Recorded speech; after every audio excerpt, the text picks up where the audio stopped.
बोल जयकारा बोल मेरे श्री गुरु महाराज की जय। श्री परमहंस गुरुदेव जी निराकार साकार, जिनकी पदनख ज्योति से आलोकित संसार। परम पुरुष पूरण तनी आनंद घन सुख रूप, सर्वारंभ में पूजिए पावन चरण अनूप। सर्वारंभ में पूजिए पावन चरण अनूप। तम अज्ञान मिटाए कर दीना आत्म ज्ञान, सतमार्ग दिखलाइया सतगुरु परम सुजान। सतमार्ग दिखलाइया सतगुरु परम सुजान। गुरु की आज्ञा दूर से आई, जो है बहुत अमोलक भाई। गुरु की आज्ञा माने जोई, ताको विघ्न न लागे कोई। गुर की आज्ञा फंद छुड़ावे, मानस मुक्त रूप बन जावे। हित चित से जो धारे कोई, गुर प्रसन्नता पावै सोई। सतगुर वचन से उपजे ज्ञाना, बीसों बिसवे हो कल्याणा। यम की चाल चले नहीं कोई, शरणागत जो गुरु का होई। गुर की ओट सदा उरधारी, रक्षा करते बन में तारी। गुर सम दूजा को हितकारी, शरण पड़े की विपदा टारी। शरण पड़े की विपदा टारी। ऐसे सतगुरुदेव पर जाइए सद बलिहार, पल पल क्षण क्षण गाइए सतगुरु के उपकार। पल पल क्षण क्षण गाइए सतगुरु के उपकार। बोलो जयकारा बोल मेरे श्री गुरु महाराज की जय। श्री परमहंस अद्वैत मत अमर ज्योति दर्शन श्री प्रयाग धाम कृपा कटाक्ष नंबर 11। पहले भी पढ़ा है, इस बार थोड़ा दोबारा पढ़ रहे हैं। दिसंबर सन 2015 की बात है। अत्यधिक वर्षा होने के कारण चेन्नई मद्रास में भयंकर बाढ़ आ गई। वहाँ रहने वाले गुरुमुख भक्त संजय आनंद जी के घर में भी पानी भरने लगा। नीचे की मंजिल से कुछ कीमती सामान उठाकर वे ऊपर की मंजिल पर पहुँच गए। वर्षा थी कि थमने का नाम नहीं ले रही थी। रात्रि भर मूसलाधार वर्षा होती रही। उन्होंने नीचे झांक कर देखा तो पानी का स्तर निरंतर बढ़ता ही जा रहा था। पानी के दबाव से मुख्य द्वार टूट गया और बहुत तेज़ी से पानी सारे घर में भरने लगा। भगत जी ने ऊपर से देखा कि उनकी 2 मोटर कारें पानी के बहाव में बह गई। धीरे धीरे सारा घर पानी में बहता चला गया। थोड़ी देर में पानी का स्तर ऊपर के फ्लोर तक पहुंच गया। स्थिति गंभीरता को भांपते हुए भगत जी अपनी भगतानी सहित दूसरी मंजिल पर चढ़ गए। क्या देखा कि आसपास के घरों में रहने वाले लोग सभी ऊपर चढ़े हुए हैं और हैरान परेशान दिखाई दे रहे थे। किसी के हाथ में कीमती दस्तावेज, किसी के हाथ में सोने चांदी के जेवर और किसी के हाथ में धन से भरी हुई पोटलियाँ थी। लेकिन भगत जी के हाथ में केवल उनके सर्वस्व श्री पंचम पातशाह जी की का स्वरूप, पावन स्वरूप ही था, जिसे उन्होंने हृदय से लगा रखा था। अचानक भगत जी को याद आया कि जब वे बेंगलोर श्री दर्शन करने गए थे तो श्री गुरु महाराज जी ने अपने पावन वचनों में फरमाया था, साथ न चले बिन भजन, बिख्या सगली छार, हर हर नाम कमावना, नानक ए दंसार। गुरबाणी। भगत जी को जैसे ही ये वचन स्मरण हो आए, उनकी लिव श्री चरणों से जुड़ गई। उधर पानी का स्तर निरंतर बढ़ता ही चला जा रहा था। प्रभु की ना जाने ये कैसी लीला थी। पूरी रात्रि व्यतीत हो गई। उधर फ़ोन की बैटरी भी लगभग समाप्त होने को आई। कोई भी अपने माता पिता, भाई बंधु, मित्र, संबंधी किसी से भी संबंध स्थापित न कर सका और ना ही उस कठिन परिस्थिति में उनकी सहायता हेतु कोई वहाँ पहुँच सकता था। भोर हुई। अमृत वेला में ये समाचार सब और फैल गया कि मद्रास में बहुत पानी आ गया है और लोग डूब रहे हैं। श्री सतगुरुदेव महाराज जी श्री प्रयागधाम में विराजमान थे। अपने निजी सेवादार को बुलाकर फरमाया कि हमें अभी तुरंत ही मद्रास जाना होगा। पुनः नेत्र मूंद कर दोनों कर कमलों से ऐसे जोर लगाया जैसे किसी को खींच रहे हों। सेवादार आपके इस स्वरूप को देखकर असमंजस में पड़ गया। महापुरुषों की अगम मोज के रहस्य को कौन जान सकता है। उधर प्रातः होते ही भगत जी को अपने घर के समीप एक नाव आती हुई दिखाई दी। नाविक ने भगत जी को जोर से आवाज़ लगाते हुए कहा कि अपनी भक्तानी सहित शीघ्र ही इस किश्ती में बैठ जाओ, समय बहुत कम है। भगत जी अपनी भक्तानी सहित तुरंत ही किश्ती में बैठ गए। किश्ती वाले ने उन्हें पानी से निकालकर दूसरे किनारे पर पहुंचा दिया। बाढ़ की भयावह स्थिति से त्राण पाकर मानो उन्हें नवजीवन मिल गया। उन्होंने उसी समय फ़ोन द्वारा किसी निकट संबंधी को सूचित किया कि हमें एक किश्ती वाले ने इस घोर संकट की घड़ी से उबार लिया है, हो न हो यह अपने श्री प्रभु जी की ही असीम कृपा है, वरना आज हम जीवित ना होते। कुछ मास पश्चात आपने विवेक धाम आश्रम पर कृपा फरमाई। भगत जी को जैसे ही ये शुभ समाचार मिला तो वे तुरंत ही भक्तानी सहित आश्रम पर पहुंच गए। जब श्री चरणों में उपस्थित होने का सुअवसर मिला तो भगत जी की आंखों से झरझर आंसू बहने लगे और थमने का नाम ही नहीं ले रहे थे। मन में केवल यही सोच कि उस विषम परिस्थिति में माँ प्रभु जी ने अपने कैसे उनके प्राणों की रक्षा की, उसका किन शब्दों में आभार प्रकट किया जाए। तेरे नाम की मुझको उनके द्वारा विनय करने से जो लगन दोनों कर कमल उठाकर उन्हें आशीर्वाद दिया और मुस्कुराते हुए फरमाने लगे, तेरे नाम की मुझको तो नहीं हुई, लगी जो लगन बख्श कर उन्हें खुशियों से भरपूर कर दिया।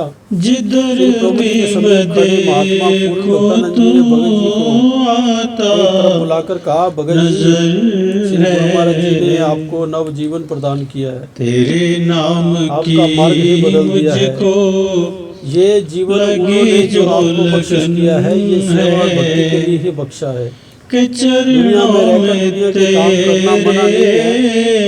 बाढ़ में दुनियावी सामान व धन दौलत की हानि हुई है, कुछ समय पाकर उसकी पूर्ति हो जाएगी, परंतु हर समय सतर्क रहकर विचार नहीं करना है कि भक्ति के धन का नुकसान ना होने पाए। अतः नित्य प्रति भक्ति के पांचों नियमों की पालना करते हुए अपना जन्म भी संवारना है और मालिक की प्रसन्नता को भी पाना है। फरीदाबाद शहर में एक कुटिया का नवनिर्माण हुआ। प्रबंधक भाई जी ने करबद्ध श्री चरणों की विनय की कि महाप्रभु जी कुटिया के मुहूर्त पर अवश्य कृपा करें। श्री गुरु महाराज जी ने आशीर्वाद देते हुए फरमाया कि हम जरूर आएंगे। मुहूर्त से एक दिन पूर्व महाप्रभु जी ने भाई जी को स्वप्न में आकर श्री दर्शन दिए। हमको अगले दिन मुहूर्त का कार्यक्रम बड़ी धूमधाम से संपन्न हुआ। कुटिया बहुत रौनक लगी और प्रत्येक गुरुमुख को सचमुच महाप्रभु जी की उपस्थिति का आभास हो रहा था। मुहूर्त के अगले दिन बाई जी सत्संग के कार्य के लिए बाहर गई। तेरे नाम की मुझको लगी जो लगन है। पूछने लगे कि भाई जी कहाँ हैं? जिधर भी मैं देखो तू आता नजर है। एक सुंदर सीनरी जिसमें तेरे नाम की मुझको कि बाई जी को कहना लगी जो लगन श्री गुरु महाराज जी ने उपहार दिया है। श्री चरण कमलों आज तक ये पता नहीं चला कि जो शरण है वह सीनरी आज भी छाई लगी हुई है। बहारे मगन है हृदय में आवाज तेरे चरण कमलों में स्वयं आकर मिली जो शरण है चहूर छाई बहारे मगन है। मन बुद्धि वाणी तेरी रहमतों से ही घटनाओं को खिलाए चमन है। सेवकों का कल्याण तेरे नाम की सबको लगी जो लगन है कि चरणों में तेरे फिदा मेरा मन है। जो सेवक जन श्री तेरे वचनों के नाम रहस्य को की समझकर सबको पर आचरण करते हैं, लगी जो लगन विघ्न बाधाएं है। उनसे कोसों दूर रहती हैं। जरा सी असावधानी बसी से मन कठिनाइयों के में पड़कर सुमरन ध्यान मंदिर करते हुए श्री सतगुरुदेव महाराज जी को नूरानी स्मरण करते हैं, तो छवि भक्तवत्सल महाप्रभु है अंग संग से प्रभु उनकी संभाल करते हैं। बंदगी ऐसे समय में की सेवक जन श्री वचनों को स्मरण कर यही कहते हैं चाहत जगी कि महाप्रभु के है। उपकारों से कभी पूर्ण बसी नहीं हो सकते। मेरे मन श्री सतगुरु में दाता दयाल जी नूरानी श्री प्रयागराज में विराजमान छवि थे। है प्रभु बंदगी की माघी का पर्व मनाने चाहत जगी पश्चात है। आपने कलकत्ता जाने का कार्यक्रम बनाया। हुए श्री पाक प्रयागराज से कुछ एक महात्मा भक्तों को वहां जाने की मिट्टी श्री आज्ञा हर प्रदान करते चुबन हुए है। सफर में बरतने वाली सावधानियां जो कि एक चार्ट तेरे पर लिखी नाम हुई थी, की हमको लगी जो लगन है। उन्हें 3-4 बार ध्यान पूर्वक पढ़ने को कहा। उन्हें स्वयं भी श्री वचन फरमाए, सफर सतर्कता से तेरे नाम और सावधानी से करें। सबको सफर के सभी नियमों की पालना अवश्य करें। रात्रि समय खौफ खतरे वाले मार्ग पर सफर ना करें। तेरे गाड़ी की स्पीड नियंत्रित रखें और पीछे आ रहे वाहन को साइड अवश्य दें। इन सारे आवश्यक नियमों से अवगत करवाकर आपने उन्हें आशीर्वाद प्रदान किया और श्री आज्ञा में दृढ़ रहने का आदेश दिया। अगले दिन प्रातः श्री प्रयागधाम से 14 महात्मा भगत एक पिकअप में कलकत्ता के लिए रवाना हुए। श्री सतगुरु दाता दयाल जी महाराज जी के गुणानुवाद गाते हुए तथा भजन सुमरन करते हुए प्रथम दिन रात्रि समय नागपुर में पहुंचकर आश्रम पर विश्राम किया।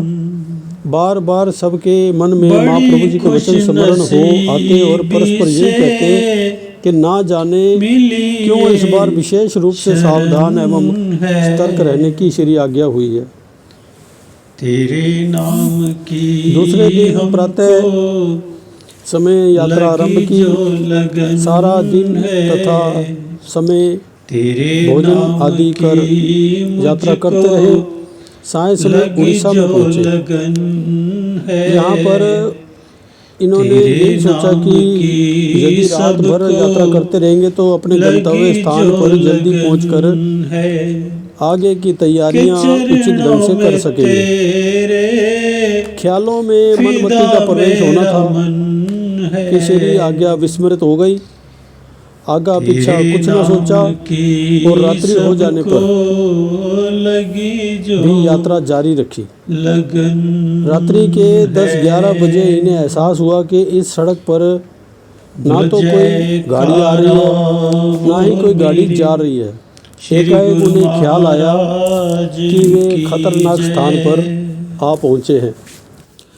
रात्रि के समय इस राष्ट्रीय मार्ग पर अकेले वाहन का जाना सुरक्षित नहीं। सुरक्षा की दृष्टि से 20-25 वाहन इकट्ठे ही इस मार्ग से गुजरते हैं। यहाँ कुछ क्षेत्र में नक्सलवादी अपने जाल में फंसाकर यात्री वाहनों को लूटते हैं। इस हेतु वे सड़क पर जहाँ से वाहन गुजरना होता है वहाँ पर नीचे नुकीली कीलें बिछाकर उन्हें पत्तों से ढक देते हैं, जिससे वहाँ से निकलते वाहनों के टायरों में कीलें धंसने से वे पंचर होकर आगे न बढ़ सके।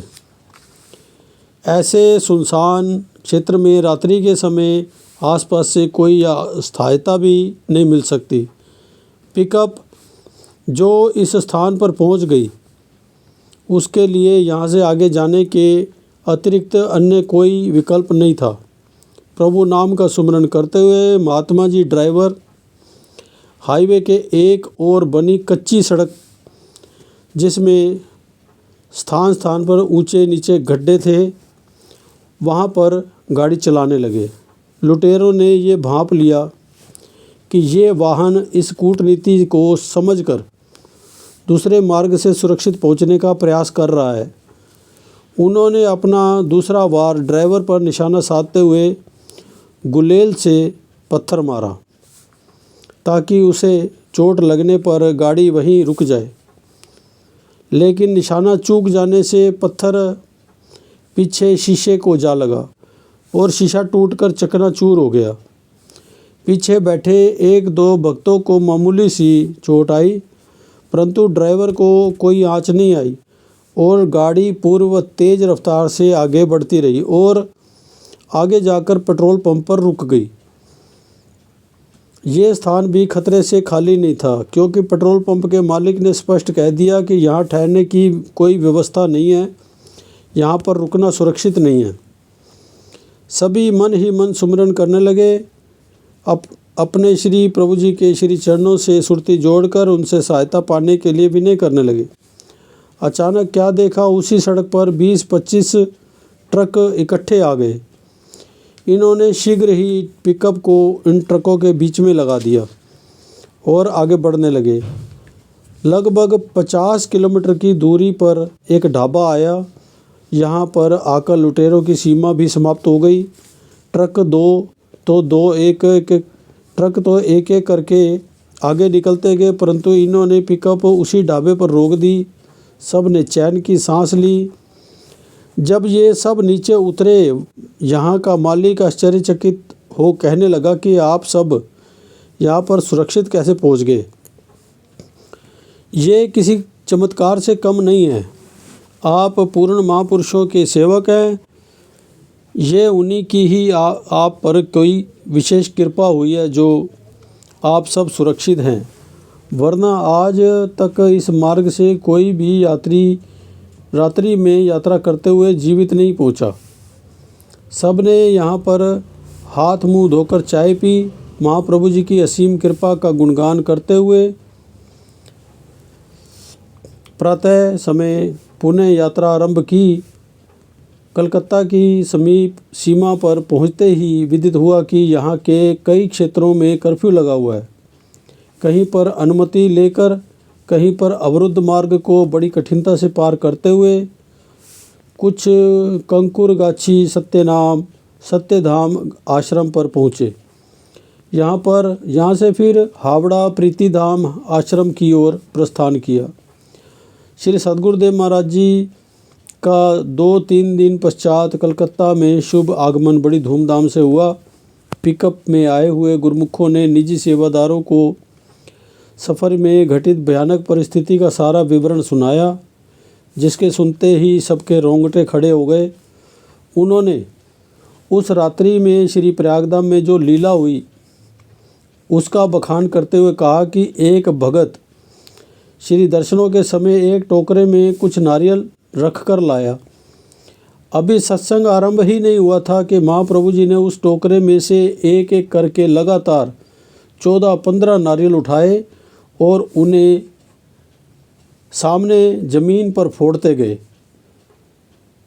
ये वही समय था जब लुटेरे पिकअप पर वार कर रहे थे। कंकरों के स्थान पर आपने नारियल फोड़ने की लीला रचकर सेवकों को सुरक्षित कर दिया।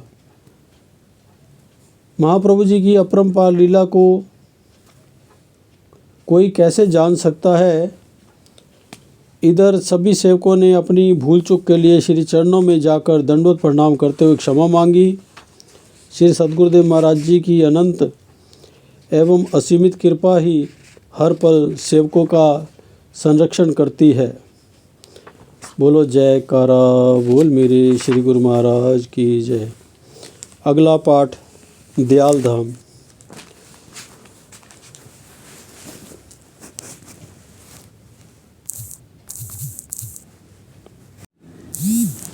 दयाल धाम।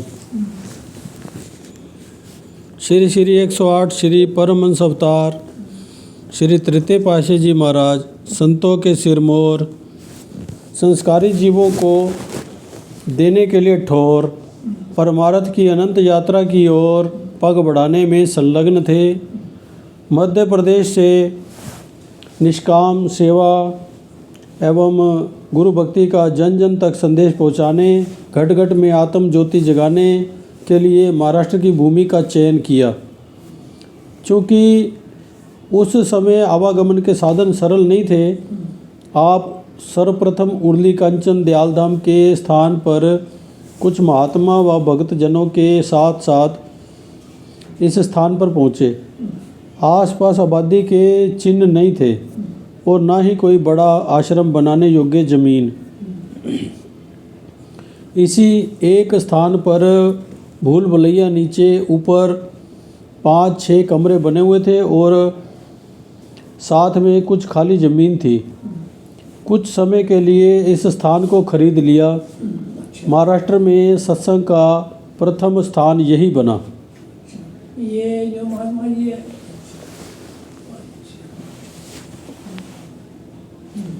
यहाँ पर पूना, बम्बई, कोल्हापुर, शोलापुर आदि स्थानों से जिज्ञासु गुरुमुख सत्संग का लाभ उठाने लगे। इसके पश्चात कोरेगांव पूर्णधाम की ज़मीन लेकर नया गांव श्री प्रयागधाम में पदार्पण किया। यहाँ पर विशाल आश्रम बनाने के उपयुक्त स्थान को देखकर इसे खरीदने का आदेश दिया और यहाँ पर पधार कर इसका निर्माण कार्य आरंभ किया। यही महाराष्ट्र का प्रमुख सत्संग आश्रम श्री प्रयागधाम बन गया। श्री सद्गुरुदेव महाराज जी श्री चौथे पातशाही जी ने उर्ली कांचन, कोरेगांव और नया गांव का नाम निज मुख से क्रमशः दयालधाम, पूर्णधाम और श्री प्रयागधाम रखा। श्री 108 श्री परमहंस दाता दयाल जी श्री पंचम पातशाही जी महाराज जी ने दयालधाम में दयालुता बरसाई। संगतें पूना अथवा दोंड से उतरकर दयालधाम में पहुंचती। यहाँ से श्री प्रयागधाम के लिए अपनी बसों का भी प्रबंध था। किसी अन्य सवारी द्वारा कोई वहाँ नहीं पहुँच सकता था। अतः प्रथम कार्य वहाँ पर संगतों के लिए सुव्यवस्था करवाई। यहाँ पर पहुँचते ही जलपान ग्रहण कर यात्रा की थकान काफूर हो जाती। ऐसा लगता जैसे अपने घर में ही विश्राम कर रहे हैं। बसों का हॉर्न बज सुनते ही संगतों में आह्लाद भर जाता। वे प्रभु महिमा एवं प्रभु मिलन के भजन गाते हुए, जयकारे बुलाते हुए श्री प्रयागधाम पहुँचते। पर्वों के दिन में आप श्री कार में विराजमान होकर कभी कभी दयालधाम पहुँचते। सहृदयता एवं आत्मीयता का भाव अर्थात दर्शनार्थी गुरुमुखों को किसी सुख का अभाव नहीं था। ये निरीक्षण करने जाते। अचानक मधुर सुरीले श्रीकार के हॉर्न की आवाज़ सुनकर संगतों के हृदय गदगद हो जाते। वे जयकारे बुलाते हुए यही सुनाते कि सचमुच ही दयालधाम में दयालु भगवान ने दया बरसा दी है। स्वयं भगवान भक्तों से मिलने के लिए बेचैन रहते हैं। आप पर्व से पहले यहाँ पधारते तो श्री प्रयागधाम, दयालधाम, पूर्णधाम आदि स्थानों में निर्माण कार्य करवाते। हर स्थान को उपयुक्त समय देकर उनकी सुचारू व्यवस्था की ओर ध्यान देते। दयालधाम में टीनों की छत से बने कमरे इस प्रकार बने हुए थे कि सीढ़ी से चढ़ते हुए चक्करदार घुमाव में पता ही नहीं चलता कि किस स्थान पर पहुंच गए। कभी तो नीचे जाने की अपेक्षा ऊपर की ओर चले जाते और कभी ऊपर जाना होता तो स्वयं को नीचे खड़ा पाते। इस स्थान को भूल भुलैया नाम ही कहा जाता था। यहाँ कुछ संगतें भी आई हुई थी। आपने ऊपर के कमरे में श्री दर्शन एवं सत्संग का स्थान बनवाया हुआ था। अब जब सबको ऊपर जाना था तो कुछ गुरुमुख उस चक्करदार व्यू में ऊपर न जा पाए तथा कुछ प्रेमियों को रास्ता मिल गया। आपने वहाँ सेवा के लिए नियुक्त 2 भक्तों को भेजकर सही मार्गदर्शन कराते हुए ऊपर बुलवा लिया। उन्होंने विनय की, महाराज इस स्थान पर आपने कैसी रचना रचा रखी है। आपने मुस्कुराते हुए फरमाया, इस भवन को भूल भुलैया कहा जाता है। यही संसार का वास्तविक चित्र है। संसार में आकर माया की भूल भुलैया में मनुष्य भटक जाता है। उसकी अंतरात्मा की चाहना परमात्मा से एकाकार होने की होती है। वह प्रभु दर्शन पाने की इच्छुक होती है परंतु लक्ष्य पर नहीं पहुंच पाती। सत्पुरुषों की सुसंगति में इसे सही दिशा मिल जाती है और वह माया की भटकन से निकलकर मंजिल पर पहुंच जाता है। कहा भी है, माया माया बुलावे सब जग भुलिया, विसरिया कर तारा, माया तज भक्ति चित लावे, विरला गुरमुख प्यारा। माया के बुलावे में आकर सारा संसार अपने लक्ष्य को भूल गया है, चित्त में प्रभु परमात्मा की याद को विस्मृत कर दिया है। इस माया की लुभावनी चकाचौंध से कोई विरला गुरमुख ही भक्ति की ओर उन्मुख होता है। आपने इस भूल भुलैया भवन की सीढ़ियों को इस प्रकार से बनवा जिससे कि सरलता से ठिकाने पर पहुंचा जा सके। इन कमरों को पक्का करवाया और नीचे एक हाल कमरे का निर्माण करवाया। श्री प्रयागधाम से कुछ सेवकों को यहाँ भेज देते और स्वयं प्रातः या शाम को समय यहाँ पर विराजमान होते और सेवा करवाते। कभी कभी श्री प्रयागधाम के सभी शरणागत निवासियों को इस चक पर बुलाते, स्वयं यहाँ पर विराजमान होकर सेवा करवाते और भंडारा कर श्री वचनों से सबको सरसाते। पुरानी टीन की सब छतों को हटवाकर लिंटल डलवाया और दीवारों को प्लस्तर करवाया। यहाँ पर एक कमरे में मंदिर बनवाया ताकि यहाँ रहने वाले गुरुमुख आरती पूजा कर सके और दर्शनार्थी श्री परमहंस महान विभूतियों के श्री दर्शन करने तथा मत्था टेकने का सौभाग्य पा सके। श्री मौज अनुसार लंगर का स्थान बनवाते समय आपने श्री मुख से वचन फरमाए, जल्दी करो 2 दिन में ही इस कार्य को पूर्ण करना है। गुरुमुखों की सेवा रंग लाई और सचमुच 2 दिन में लंगर बनकर तैयार हो गया। सबके मन में नया उत्साह था। जय जयकार करते हुए यहाँ पर महात्मा जी सबने उर्ली अच्छा वही बात है अपनी बोलो। सबके मन में नया उत्साह था। जय जयकार करते हुए सबने श्री चरणों में दंडवत प्रणाम करते हुए श्री प्रभु जी की प्रसन्नता और आशीर्वाद पाया। इसका शुभ मुहूर्त करते हुए आपने पावन श्री वचनों में फरमाया, श्री आनंदपुर दरबार के सेवक इसलिए भाग्यशाली और खुशकिस्मत माने जाते हैं कि उनको महापुरुषों के दरबार की सच्ची सेवा करने का सौभाग्य प्राप्त हुआ है।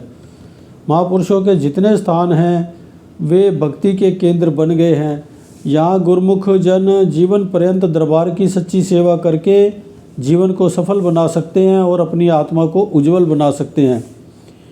ये गुरुमुखों की खुशकिस्मती ही है कि गुरुमुख दिल में सच्ची खुशी भर आनंद में मसरूफ़ रहते हैं। ऐसा दरबार जो 3 लोक से न्यारा है, आपको उसकी सेवा का सौभाग्य मिला हुआ है। जिस प्रकार दरबार की महान महिमा है, तो गुरुमुखों का क्या फ़र्ज है कि वे इस वक़्त की पूरी कदर करें। ये तन 5 तत्वों से बना है, सब ने इसे छोड़कर चले जाना है। गुरुमुख इस तन से भक्ति कमाकर सच्चा लाभ उठा लेते हैं, जबकि मनमुख अपने समय को नष्ट करके अनमोल श्वासों की पूंजी को व्यर्थ गवा देते हैं। गुरुमुखों को अधिक भक्ति का लाभ प्राप्त हो सके, महापुरुष इसलिए ऐसे समागम रच देते हैं जिनसे गुरुमुखों को सच्ची खुशी मिल जाती है। ये लंगर 2 दिन में बनकर तैयार हो गया है। ये सब आप सबकी सेवा का फल है। गुरुमुख इसी प्रकार हर श्वास में सेवा सुमिरन करते हुए जीवन का सच्चा लाभ उठाते हैं।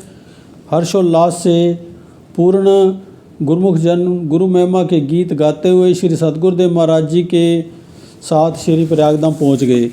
कुछ वर्षों तक दयालधाम दर्शनार्थी संगतों के लिए विश्राम स्थल बना रहा।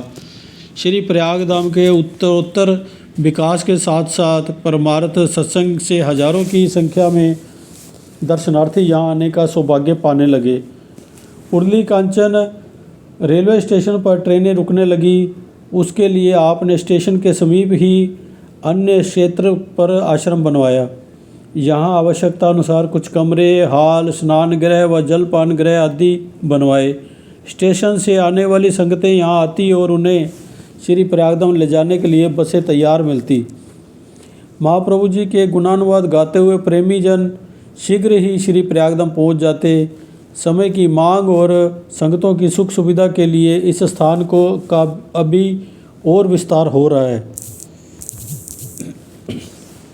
एक बार श्री सतगुरुदाता दयाल जी ने श्री मौज में फरमाया कि हमारा ख्याल है कि झेलम एक्सप्रेस ट्रेन यहाँ उर्ली कांचन स्टेशन पर रुकनी चाहिए, इसलिए इससे प्रयागधाम में मनाए जाने वाले पर्वों पर आने वाली संगतों को सुविधा मिल सकेगी। महापुरुषों की मौज दुर्दरगाही मौज होती है। आपने महात्मा आत्म प्रेमानंद जी और बम्बई के रहने वाले एक भगत जी को इस कार्य हेतु बम्बई जाने की आज्ञा फरमाई। श्री आज्ञा पाकर दोनों बम्बई स्टेशन रेलवे के CPTM मित्तल जी के से जाकर मिले और उन्हें ये विनम्र अनुरोध किया कि हम श्री प्रयागधाम से आए हैं। श्री प्रयागधाम पूना से 30 किलोमीटर की दूरी पर है। वहाँ पर समीप ही जो उर्ली कांचन स्टेशन है, हम चाहते हैं कि वहाँ पर झेलम एक्सप्रेस ट्रेन रुकनी चाहिए, क्योंकि जम्मू पंजाब दिल्ली की ओर से जो संगतें पर्वों पर दर्शनों के लिए आती हैं उन्हें पूना ना जाना पड़े। पूना से पुनः वापस आने में काफ़ी परेशानी होती है, समय नष्ट हो जाता है और सामान के साथ काफ़ी असुविधा भी होती है। ये सुनते ही CPTM साहब थोड़ा आवेश में आकर कहने लगे कि हम गाड़ी को किसी भी हालत में वहाँ नहीं रोक सकते। आपको मालूम है, एक स्टेशन से दूसरे स्टेशन तक गाड़ी रोकने और रोक कर चलाने में कम से कम 25,000 का डीजल खर्च हो जाता है। फिर उर्ली कांचन तो एक छोटा सा स्टेशन है। रेलवे ऑफिसर द्वारा प्रस्ताव को ठुकरा देने से के उपरांत महात्मा जी ने उसी विनम्र भाव से कहा कि आप कभी श्री प्रयागधाम में आएँ, आपको सत्पुरुषों के सत्संग का सुअवसर भी प्राप्त हो जाएगा। वे कहने लगे, हम वहाँ कैसे पहुँच सकते हैं? महात्मा जी ने कहा, ये भगत जी बम्बई के रहने वाले हैं, इनके साथ आप वहाँ पहुँच सकते हैं। इसे सहयोग कहें अथवा श्री गुरु महाराज जी की प्रेरणा। कुछ दिन उपरांत CPTM साहब भगत जी के साथ श्री प्रयागधाम आए। पावन सत्संग हाल के पीछे बरामदे में श्री गुरु महाराज जी विराजमान थे। उन्होंने श्री गुरु महाराज जी के नूरानी मुखमंडल के अलौकिक दर्शन किए। दर्शन हृदय में दिव्य आनंद की अनुभूति हुई। महाप्रभु जी ने मुस्कुराते हुए फरमाया कि मित्तल जी, क्या गाड़ी उर्ली स्टेशन पर रुक नहीं सकती? उन्होंने हाथ जोड़कर शीश निभाते हुए अविलंब बहुत ही विनम्र भाव से होकर कहा कि महाराज जी, बिल्कुल रुक सकती है। सही मायनों में महापुरुषों के दर्शन की एक झलक जीव के विचारों में अद्भुत परिवर्तन ला देती है। उन्होंने बम्बई पहुंचकर तुरंत ही झेलम एक्सप्रेस को उर्ली स्टेशन पर रोकने के सारे प्रबंध कर दिए। यवत संत धाम। महापुरुष भूमि की पुकार को सुन उसका उद्धार करते हैं। इसी हेतु ही वे उपयुक्त स्थान पर पहुंचते हैं और पावन चरण रज से सरसाते हैं। ऐसे अमीय रस बरसाते हैं। सत्संग सेवा सुमिरन की रसधारा बहाकर उसे पुण्यवती बनाते हैं। यवत चक की भूमि महापुरुषों की कृपा दृष्टि की पात्र बनी। आपने यहाँ अनेक बार कृपा की और इसका शुभ नाम संत धाम रखा। आप माघी के पर्व पर श्री प्रयागधाम में विराजमान थे। सहस्रों की संख्या में संगतें श्री चरणों में पर्व मनाकर सच्चे सुख व आनंद से भरपूर हो भक्ति का लाभ उठाकर अपने घरों को प्रस्थान कर गई। पर्व के पश्चात आप प्राय पंचगनी या यवत चक पर कुछ दिनों के लिए कृपा फरमाते। इस बार यवत चक संत धाम पर जाने की मौज उठी।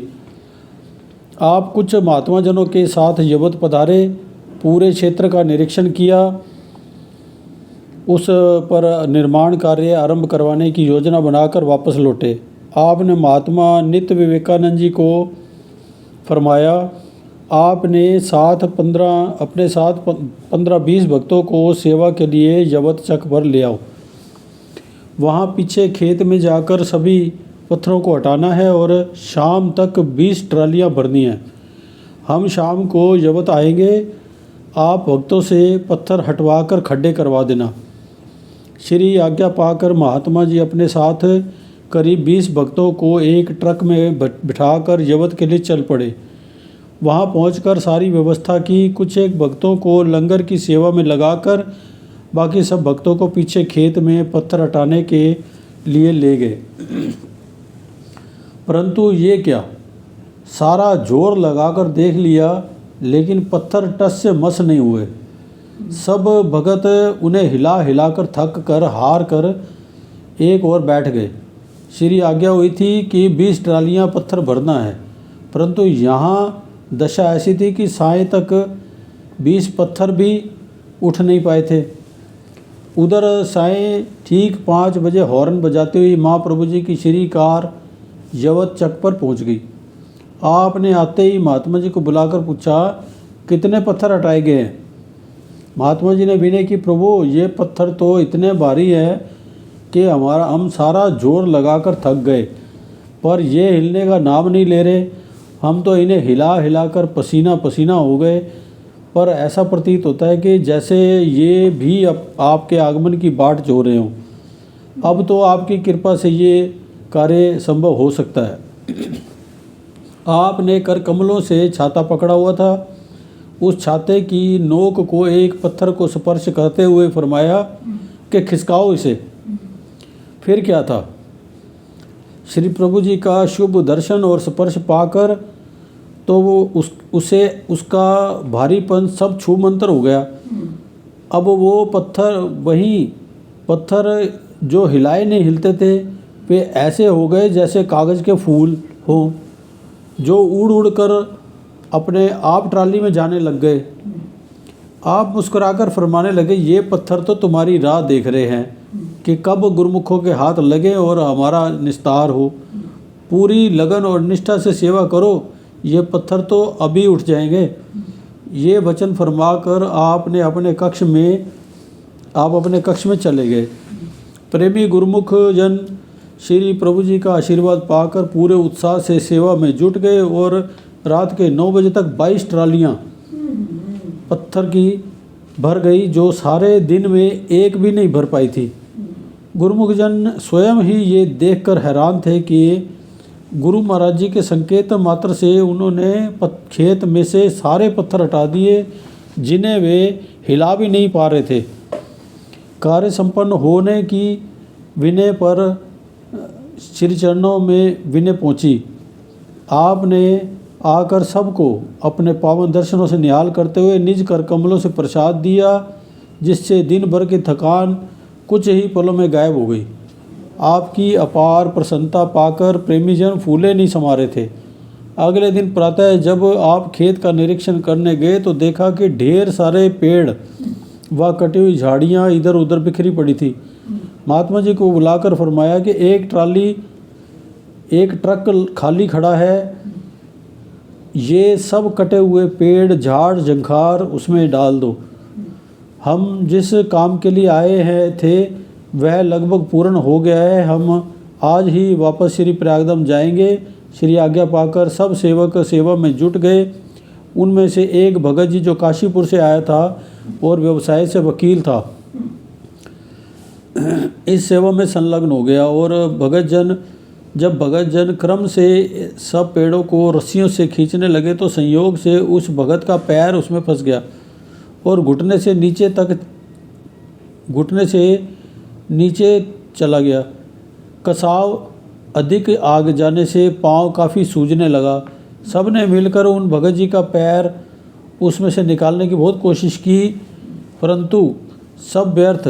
वह भगत बहुत घबरा गया, सूजन टांग तक आ गई। उधर साहब ने सेवा में उपस्थित महात्मा जी को फरमाया कि जाकर देखो कि जयकारों की आवाज़ बंद क्यों हो गई है, ट्रक भर गया है क्या।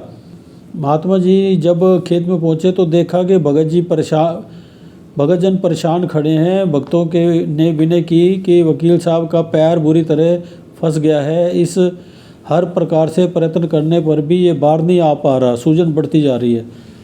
महात्मा जी ने तुरंत जाकर सारा वृत्तांत श्री चरणों में कह सुनाया। आपने कर कमलों से उस समय तेल की कटोरी पकड़ी हुई थी।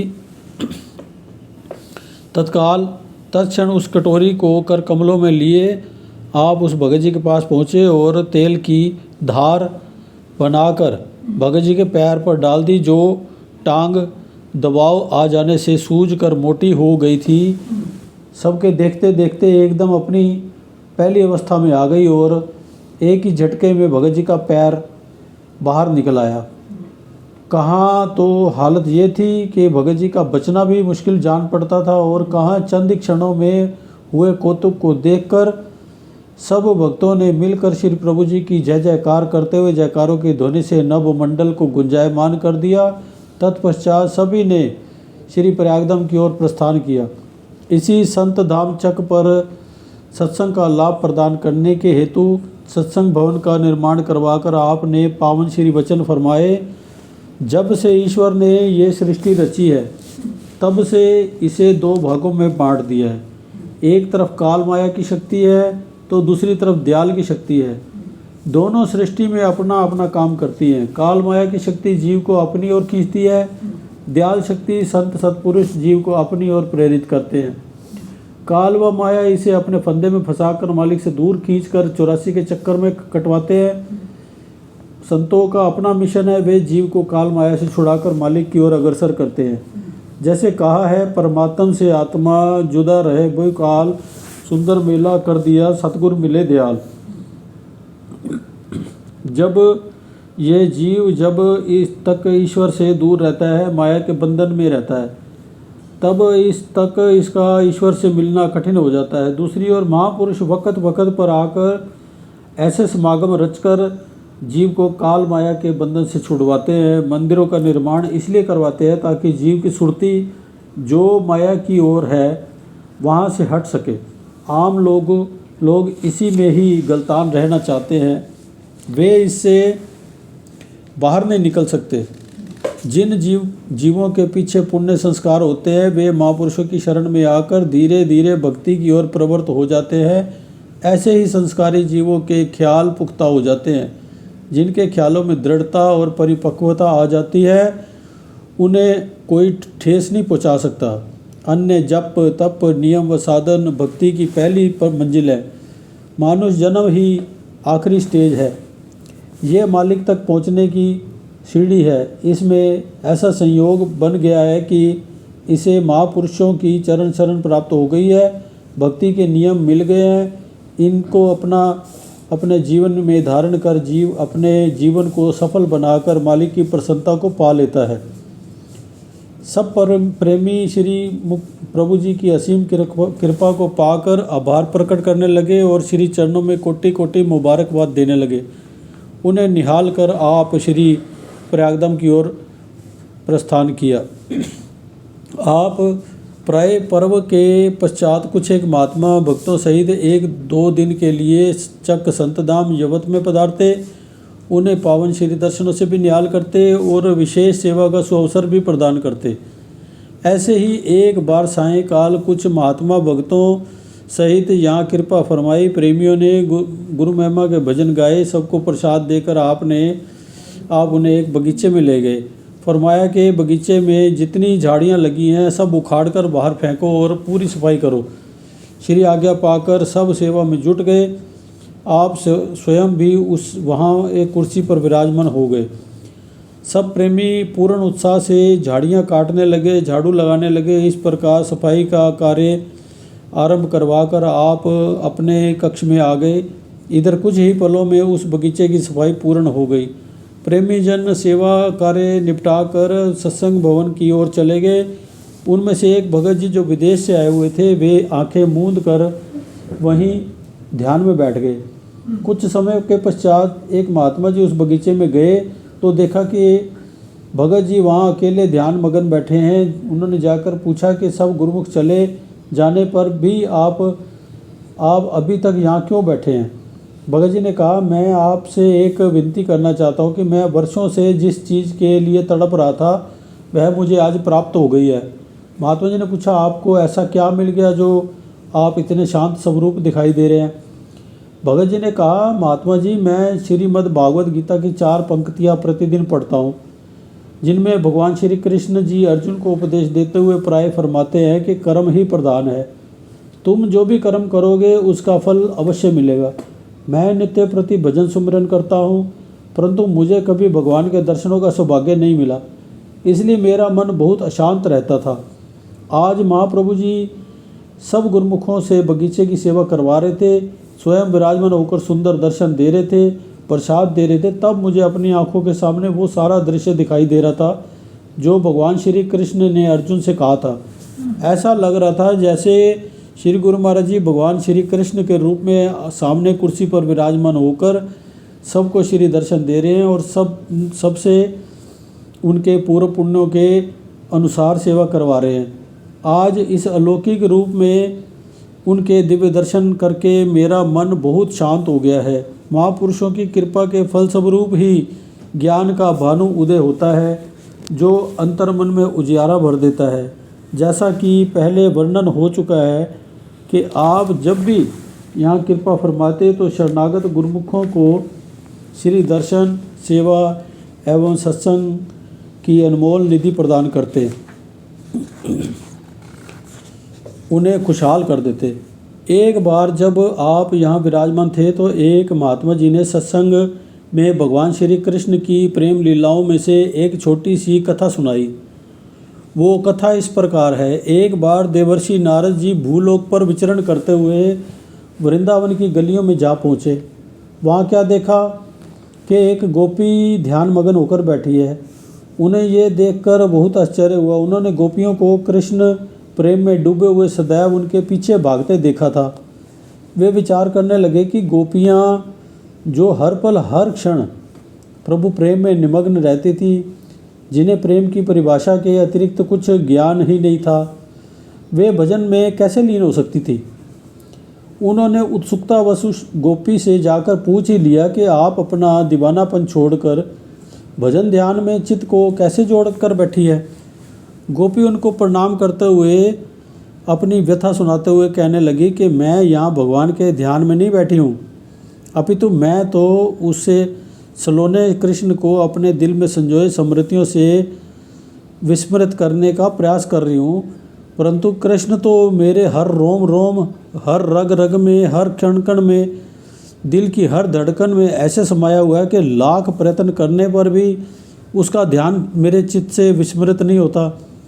अब तो मेरा किसी काम में करने में मन भी नहीं लगता।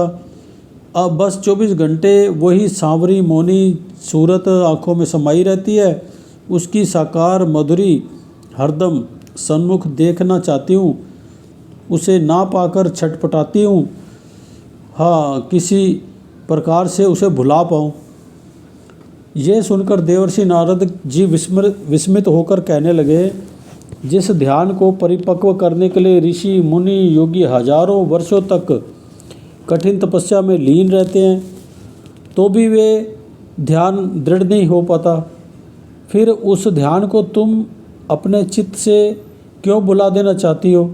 गोपी ने एक ठंडी सांस भरते हुए कहा कि ये हृदय मंदिर भगवान कृष्ण का बन चुका है, इसमें उनका ध्यान इस तरह परिपक्व हो चुका है कि वह हृदय से विलग हो ही नहीं सकता। मधुसूदन के अतिरिक्त कुछ भी तो नहीं भाता, मैं क्या करूं। सत्संग के बीच में ही श्री प्रभु जी मौज में आकर फरमाने लगे, हर गुरुमुख प्रेमी के हृदय में अपने हृदय का इष्ट देव का ध्यान इस प्रकार पुख्ता होना चाहिए कि प्रत्येक परिस्थिति में वह ध्यान अडिग रहे। जब एक बार मंदिर में इष्ट देव अपने प्राण आधार की सुमंजुल छवि का ध्यान एकाग्र हो जाए, तो हृदय में विराजमान हो जाए, तो फिर कभी भी वह स्थान रिक्त ना हो। आप सबको भी उस गोपी की तरह ही इस ध्यान को दृढ़ता से हृदय में बसाना है, ताकि अपने प्रीतम के अतिरिक्त कोई और ख्याल दिल में प्रवेश ही ना कर पाए। दिल का हुजरा जो मालिक के लिए नित साफ करते हैं, कुल मालिक भी उन्हीं के दिल में सदा निवास करते हैं। इस प्रकार आप गुरुमुखों के हृदय में भक्ति के विचारों को उन्नतशील कर उन्हें सुखी जीवन व्यतीत करने की प्रेरणा देते। आपने समय समय पर कई बार यहाँ कृपा फरमाकर श्री दर्शन, सेवा, सत्संग की अमृत धारा में मज्जन करवाकर प्रेमियों को निहाल किया। बोलो जय का बोल मेरे श्री गुरु महाराज की जय। बोलो साचे दरबार की जय। सेवा सत्संग भवन। करुणा निदान दया निधि श्री सद्गुरुदाता दयाल जी सदैव गुरुमुखों के हित व कल्याण के लिए ही प्रयासरत रहे। पूना में मीरज सोसाइटी में बने फ्लैट में चिकित्सा हेतु गुरुमुख जाया करते। ये स्थान काफ़ी छोटा होने के कारण यहाँ पूर्ण सुविधा अप्राप्य थी। गुरुमुखों को किसी भी प्रकार की असुविधा में पड़ा देख आपका अति सुकोमल हृदय द्रवित हो उठता। सेवक सदा शारीरिक रूप से स्वस्थ रहें, यदि उन्हें कोई कष्ट व रोग आए भी तो उसके तुरंत निदान के लिए और उन्हें हर प्रकार से सुख पूर्ण सुविधा उपलब्ध करवाने हेतु आपने पूना शहर में एक भवन निर्माण करवाने की मौज प्रकट करी। आपने इस हेतु पूना के कोंडवा क्षेत्र में डायग्नोस्टिक सेंटर के समीप ही एक स्थान को उपयुक्त जानकर वहां आश्रम का निर्माण कार्य आरंभ करवाया, जिसमें बाइयाँ, भक्तानियों और महात्मा भक्तों के लिए अलग अलग मंजिल पर कमरे बनाए गए। एक कमरे में श्री मंदिर बनाकर परमहंसों की दिव्य प्रतिमाएं विराजमान की गई, ताकि वहां रहने वाले गुरुमुख दोनों समय श्री आरती पूजा का लाभ उठा सकें। लंगर आदि की सभी सुविधा युक्त ये भव्य भवन बहुत शीघ्र ही बनकर तैयार हो गया। दिनांक 3 मार्च सन 2010 को श्री महाप्रभु जी ने निज कर कमलों से धूमधाम से इसका मुहूर्त किया।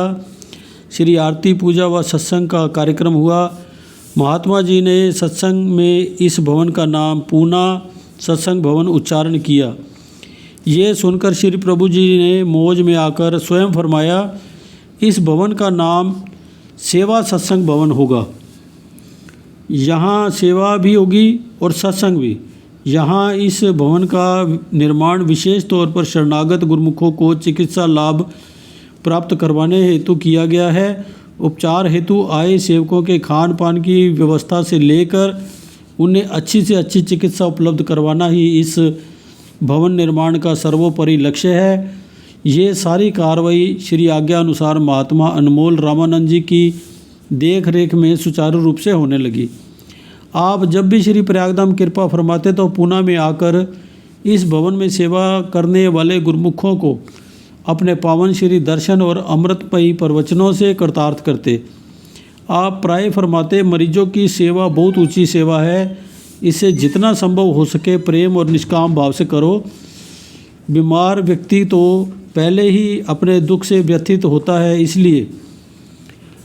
इसलिए उसके साथ कभी भी ऐसा व्यवहार ना करें जिससे उसको कष्ट हो। इस बात को विशेष ध्यान रखें। ये सेवा बहुत भाग्यशाली आप जैसे गुरुमुखों को ही मिलती है। अतः इस सेवा को जी जान से करते हुए सदा खुशहाल रहो और मालिक की प्रसन्नता को प्राप्त करो। यहाँ समय समय पर श्री दर्शन देकर गुरुमुख सेवकों को प्राय सेवा का महत्व जतलाते हुए वचन फरमाते, आपका शुभ आशीर्वाद एवं कृपा दृष्टि का संयोग सेवा सत्संग भवन को सर्वदा मिलता रहा।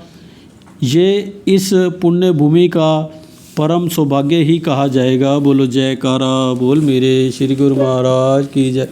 बोलो साचे दरबार की जय। लीलाधारी भगवान की जय। अंतर्यामी भगवान की जय। घटघटवासी भगवान की जय। बोलो जयकारा बोल मेरे श्री गुरु महाराज की जय।